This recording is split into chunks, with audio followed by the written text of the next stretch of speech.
Hello my lovelies and welcome to another video on my channel. As always, thank you very much for joining me today. We are going to be doing a review of NSI Australia's Gem Gel. If you've seen the video where I was doing this mani, I've been trialing this and I am now on day 14, and I actually need to change my mani up anyway because there's the Australian rugby next week, Wallabies versus England, which is all very exciting. So we need green and gold on our nails, which means the orange and black has to go. But that is an aside.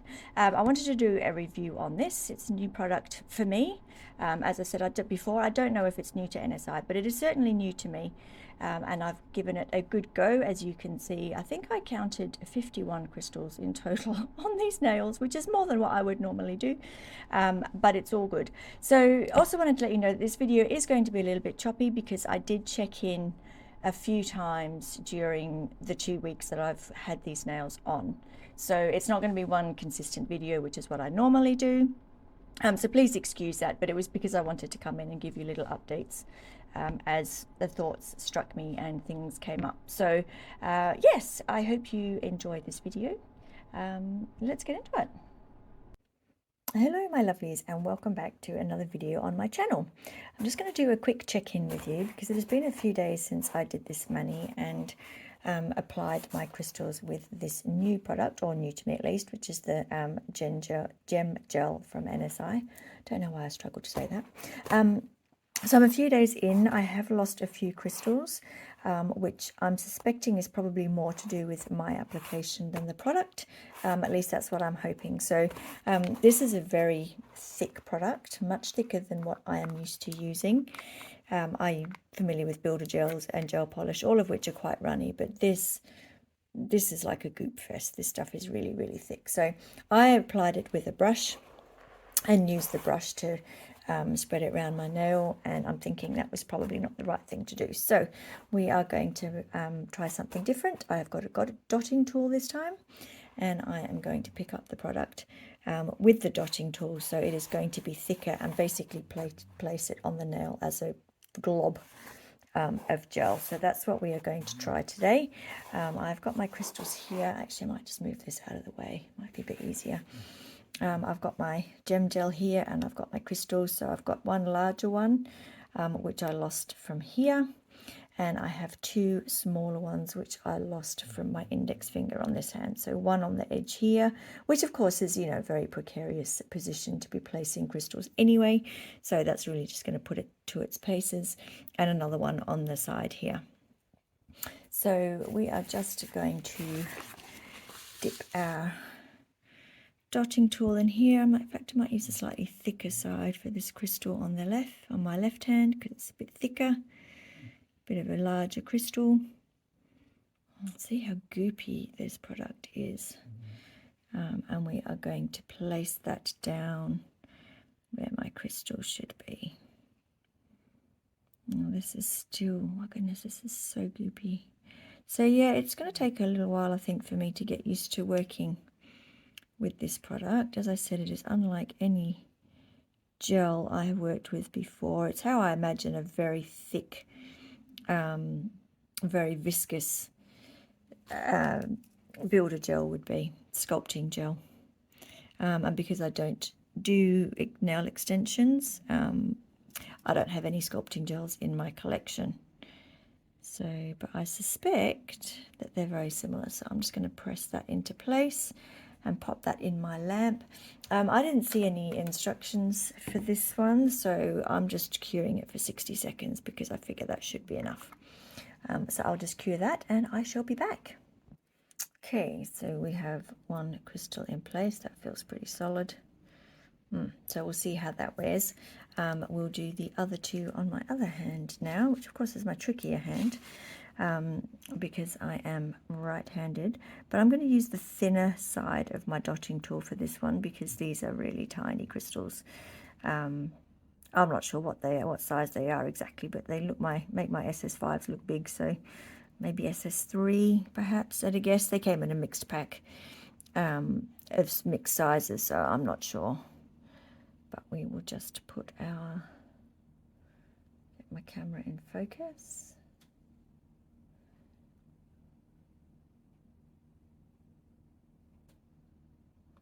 place that globule of gel down. And now we are going to pick up our crystal and pop that into place.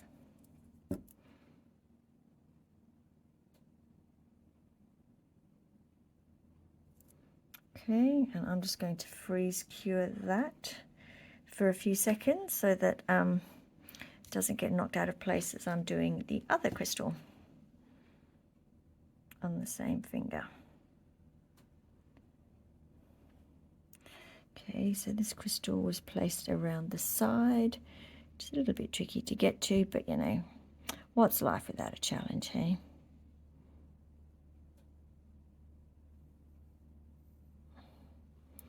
It is hard to tell with clear gel, of course, but I think that's looking like a decent sized globule.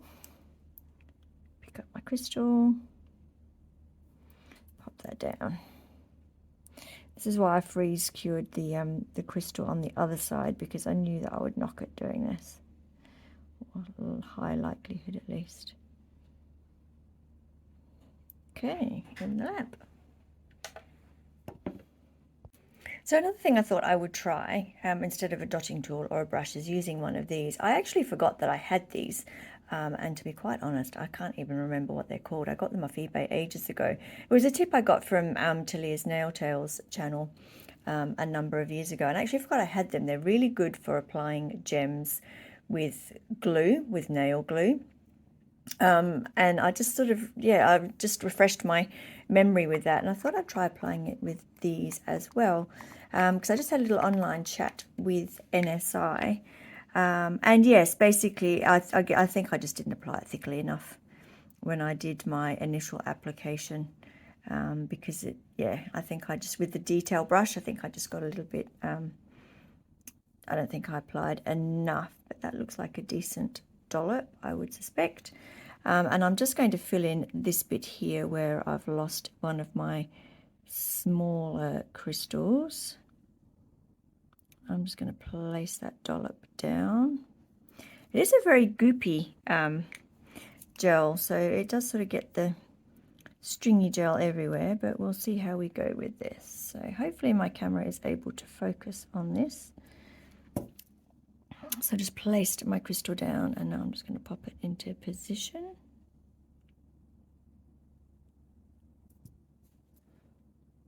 And press that down. There we go, which I think is in the spot that my previous crystal was in. Oops, I just knocked it now. Okay, and we are going to pop that under the lamp. So focusing, okay. Okay, so I have just flash cured that. If I can get focus, I'm sorry, my camera's really struggling to focus on these crystals. So next effort, rather than pick it up in the middle, I'm going to pick it up off the edge. So hopefully I don't get such a big string with it. Yes, there we go. All right, I think we're getting used to hanging with the deal with this product, folks. And we're going to pop that where this crystal needs to be, and I'm just going to swirl that a little bit. I'm going to pick up my new crystal. We are going to pop that into place. Now this crystal is always in a precarious spot because I put it on the very edge of my nail. But you know, I did actually want to fully test this product. So, you know, you need to put these things in odd spots if you're going to do that. All right, now we are going to pop that in the lamp. This is a 60-second cure. I think previously I'd said I couldn't find on the NSI website. I must have been suffering a bit of domestic blindness that day. They have actually got in there to cure this product for 1 minute. And I have a Sun UV 1 lamp, which is a 48-watt lamp. So it goes in that for 60 seconds, and then I will come back.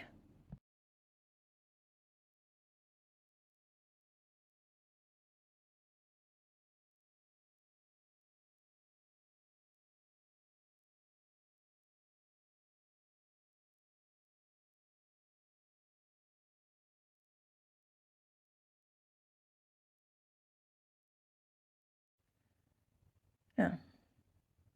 Yes, so I'm sorry, my camera for some reason stopped recording and I hadn't realised.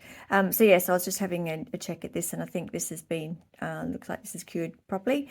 So I think basically from experience and then checking in with NSI, the trick seems to be applying this thickly. So you kind of need to create a little bit of a bed that you can sink the crystal into. I think when I used the detail brush initially and just spread the product around my nail, I think it thinned it out too much.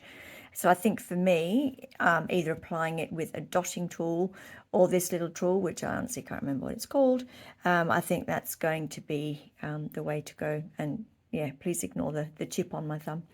So that's where we're at so far. So I'll check in again in a few days' time.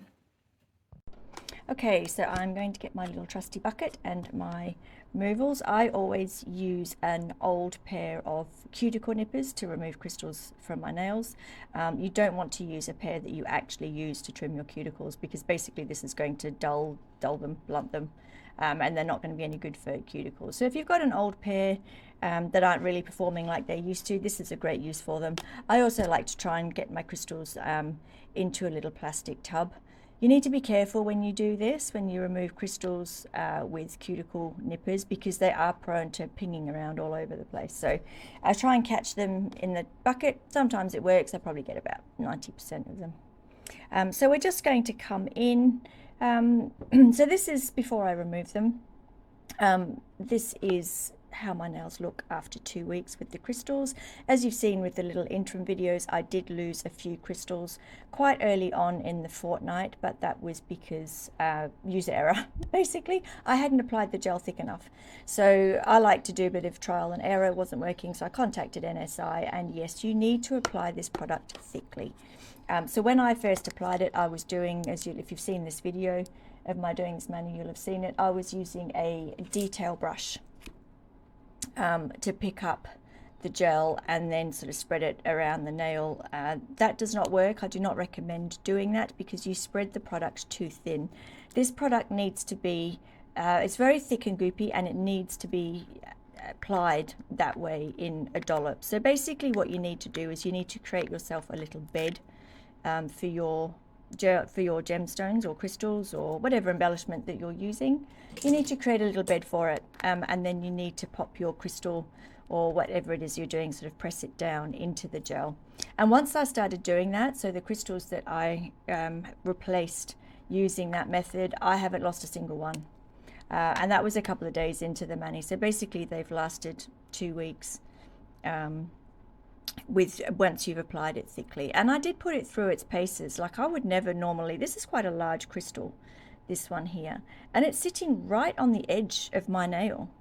Hopefully the camera's showing that clearly enough, but that is right on the edge. That is prime catching material. I've got nothing surrounding it to protect it on this side. Equally, these ones along here, and I'm trying to get my camera to focus. It's better.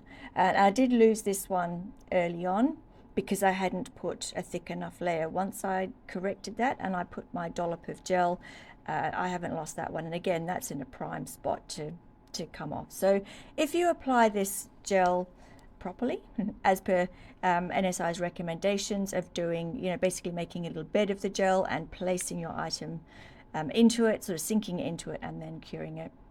Brilliant product, really like it, definitely lasted very well. So now let's see how easy it is to remove. If you can see a little dollop of gel there, that's because this is one crystal that I did replace. And you can see that I did create a little bed for the gel now, for the crystal.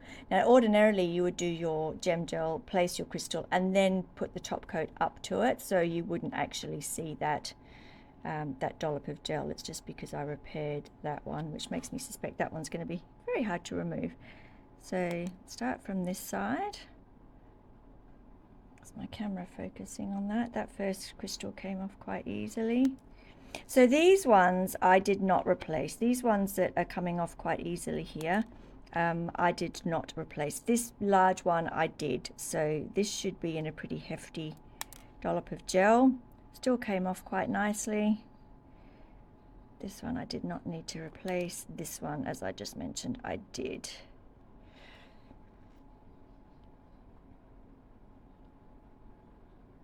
There we go. Okay, so they're still coming off reasonably easily, even though they have been embedded in quite deep gel, some of them. None of these had to be replaced. So these are all with my original placement. Didn't lose any on this finger.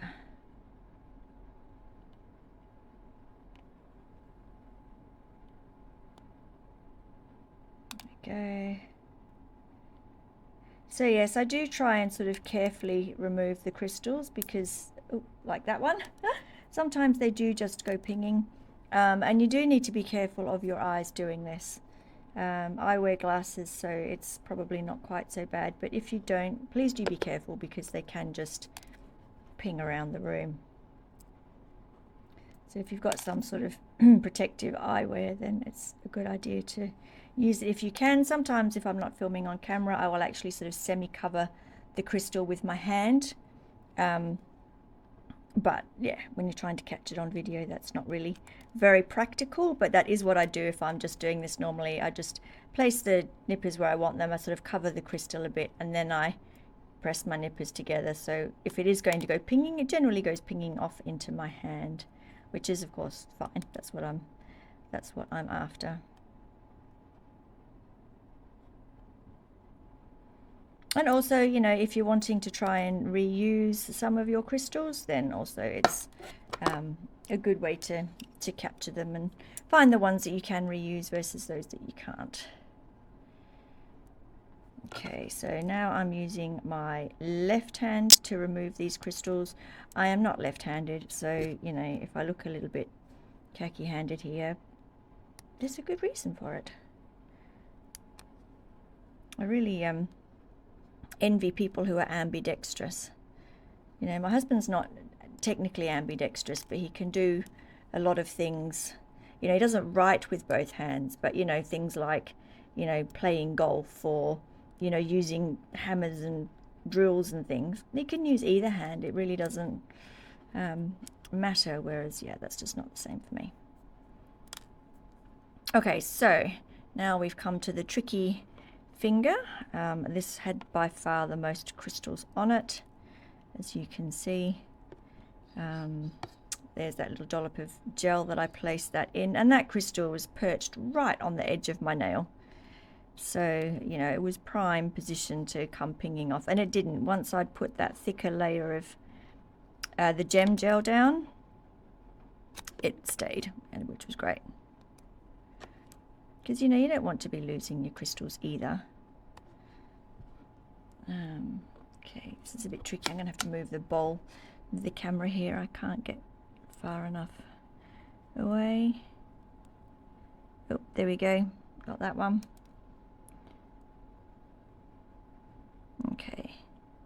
So what I try and do, which also helps prevent them pinging, it doesn't always work, but I try and sort of scoop them rather than for the top of the crystal. Aim for the very base and put a little bit of pressure down into the gel that's holding the crystals.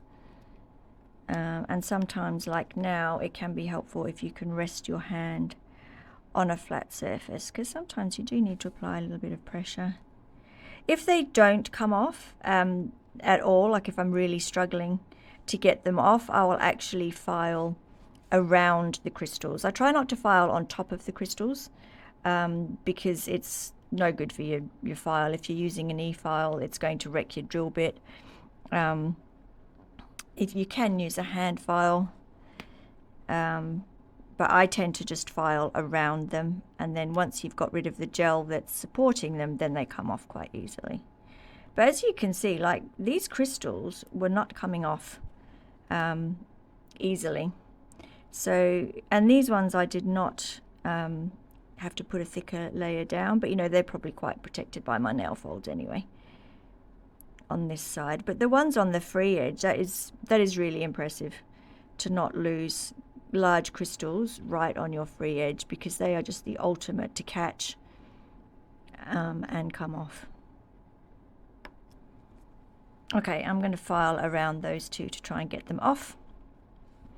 But I think, you know, you've probably sort of got the idea anyway in terms of how this product behaves. This hand, I didn't lose any crystals off this hand, so this is all the original.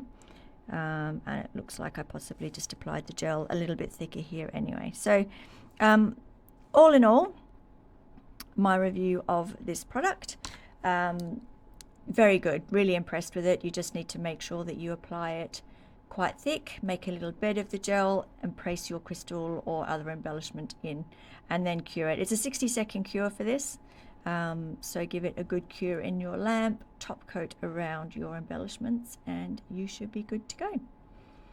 So as always, thank you very much for watching. I hope you are all safe and well, and hopefully I will see you in the next one. Take care. Bye.